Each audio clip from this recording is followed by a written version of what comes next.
या चित्रात तुम्हाला एक चिन्हांकित नाणं दिसत असेल. हे नाणे सम्राट अशोकाच्या काळात चलनात आलं. हे नाणे नेमके कोणत्या सम्राटाने जारी केलं होतं हे सांगणं इतिहासकारांना थोडं अवघड जात होतं. मौर्य काळात जी नाणी पाहायला मिळतात त्यापैकी कोणते नाणे कोणत्या सम्राटाने जारी केलं आहे हे सांगणंही कठीण आहे. पण मौर्योत्तर काळात जी नाणी चलनात आली होती ती नाणी इंडो ग्रीक सम्राटांनी जारी केली आहेत असं स्पष्टपणे सांगता येतं. या नाण्यांचे निरीक्षण करून इतिहासकार निश्चितपणे सांगू शकतात की कोणत्या ग्रीक सम्राटाने हे नाणे सुरू केले होते. इतिहासात सर्वप्रथम सोन्याची नाणी चलनात आणण्याचे श्रेय सुद्धा इंडो ग्रीक सम्राटांना जातं. इंडो ग्रीक सम्राटांनी फक्त सोन्याची नाणी नाहीत तर निकेल आणि कॉपरची नाणी सुद्धा चलनात आणली होती. या नाण्यांवर मुख्यतः दोन भाषांचा वापर झाल्याचे दिसून येते, ग्रीक आणि खरोष्टी. जवळजवळ 42 इंडो ग्रीक सम्राट होऊन गेले. यातील 34 सम्राटांबद्दलची माहिती यांच्या नाण्यांवरूनच आपल्यापर्यंत पोहोचते. या सम्राटांबद्दल इतर कोणताच माहितीचा सोर्स उपलब्ध नाही. आता हे सगळं ऐकून तुम्हाला काही प्रश्न पडले असतील. हे इंडो ग्रीक नेमके होते कोण? हे भारतात कधी आले? यांनी भारतावरच का राज्य केलं? आणि भारतात त्यांना इतकी नाणी सुरू करण्याची गरज का भासली? सुरुवातीला हे इंडो ग्रीक कोणत्या भागातून आले होते हे पाहूया.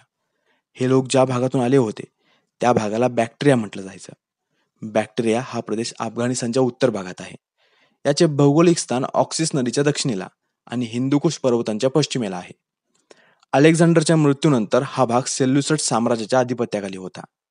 या दरम्यानच बरेच ग्रीक नागरिक या भागात येऊन वास्तव करू लागले. या ठिकाणी असलेल्या सत्रपीने कालांतराने इसवी सन पूर्व 245 मध्ये हा भूभाग सेल्युसिड पासून स्वतंत्र केला आणि अशा प्रकारे ग्रीक बॅक्ट्रियन साम्राज्याची सुरुवात झाली. जेव्हा या बॅक्ट्रियन ग्रीक लोकांनी भारताच्या वायव्य भागात आक्रमणे सुरू केली तेव्हा भारतीयांनी यांना इंडो ग्रीक म्हणून संबोधलं आणि तेव्हापासून हे झाले इंडो ग्रीक. आता या बॅक्ट्रियन साम्राज्याने भारताच्या वायव्य भागावर आक्रमणे केली होती. यामागे सुद्धा काही कारणे आहेत. बॅक्ट्रियन साम्राज्याच्या आसपास इतर साम्राज्य होती. यामध्ये होते पर्शिया, स्किथिया आणि युची. युचीचे सम्राट चीनवर आक्रमण करण्याच्या तयारीत होते.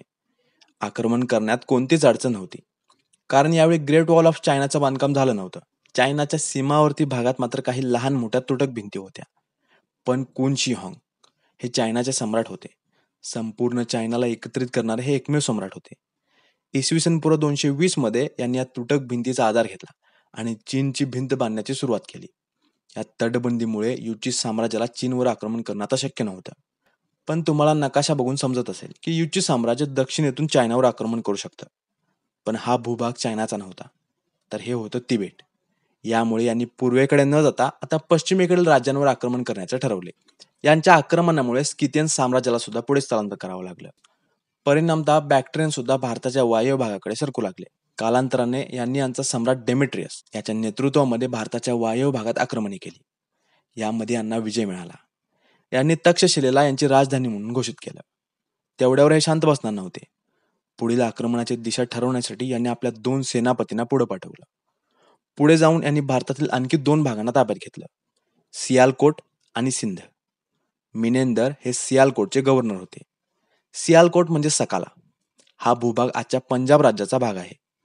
तर सिंधूचे गव्हर्नर होते अपोलोडोटस. या दोघांनी आता आपला भूभाग विस्तारण्याचे धोरण राबवणे सुरू केले.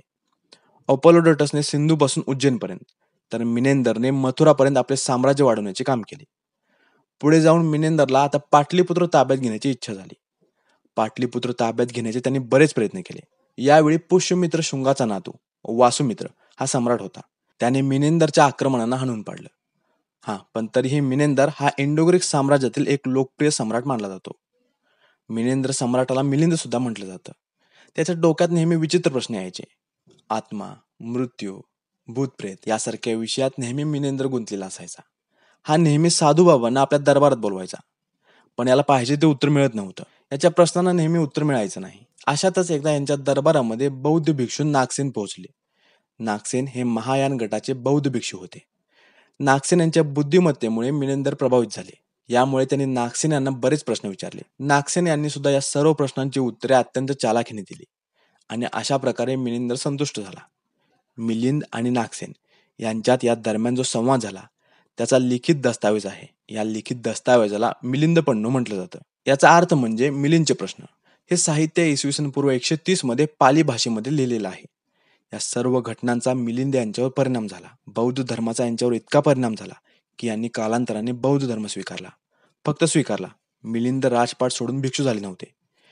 इसवी सन पूर्व 130 मध्येच मिनेंदर यांचा मृत्यू झाला. पण यांच्या मृत्यूनंतरही ग्रीक साम्राज्याचा प्रभाव भारतात बराच काळ टिकून होता. तर आतापर्यंत आपण ग्रीक सम्राट मिनेंदर यांच्याबद्दल जाणून घेतलं.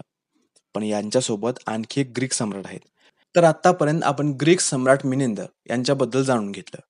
पण यांच्यासोबत आणखी एक ग्रीक सम्राट आहेत, ज्यांच्याबद्दल जाणून घेणं महत्त्वाचं आहे. अँटिआल्किदास. अँटिआल्किदास हा डेमेट्रियसचा उत्तराधिकारी होता. भागभद्र हे शुंग घराण्यातील एक सम्राट होते आणि वासुमित्राचा उत्तराधिकारी होते. अँटिआल्किदास यांच्या कार्यकाळात यांनी भागभद्रच्या दरबारामध्ये एक राजदूत पाठवला होता. याचे नाव होते हेलिओडोरस. अँटिआल्किदासने शुंग राजा भागभद्र याच्या दरबारामध्ये हेलिओडोरस नामक एक राजदूत पाठवला होता. याची माहिती एका स्तंभ शिलालेखाद्वारे आपल्यापर्यंत पोहोचते. हेलिओडोरसनेच या स्तंभलेखाची निर्मिती केली होती. याने भगवान श्रीकृष्णाच्या प्रती आपली आदर भावना व्यक्त करण्यासाठी या स्तंभ शिलालेखाची निर्मिती केली. हेलिओडोरसने या शिलालेखाद्वारे स्वतःला भागवत म्हटलं. भागवत म्हणजे भगवान कृष्णाचे पुजारी. या स्तंभ शिलालेखाला गरुडध्वज आणि बेसनगर ध्वज स्तंभालेख सुद्धा म्हटलं जातं. हा स्तंभालेख प्राकृत भाषेत कोरण्यात आलेला आहे, पण यामध्ये काही संस्कृत वर्णांचाही वापर झालेला आहे. मौर्योत्तर काळानंतर इंडो ग्रीक भारतामध्ये कशा प्रकारे आले याची माहिती आतापर्यंत आपण बघितली. आय होप हा व्हिडिओ आपल्यासाठी इन्फॉर्मेटिव्ह असेल. प्राचीन भारताच्या इतिहासातील अशीच माहिती मिळवण्यासाठी बुक्स तावा प्लेलिस्टला फॉलो करा. Thank you for watching and supporting books तावा.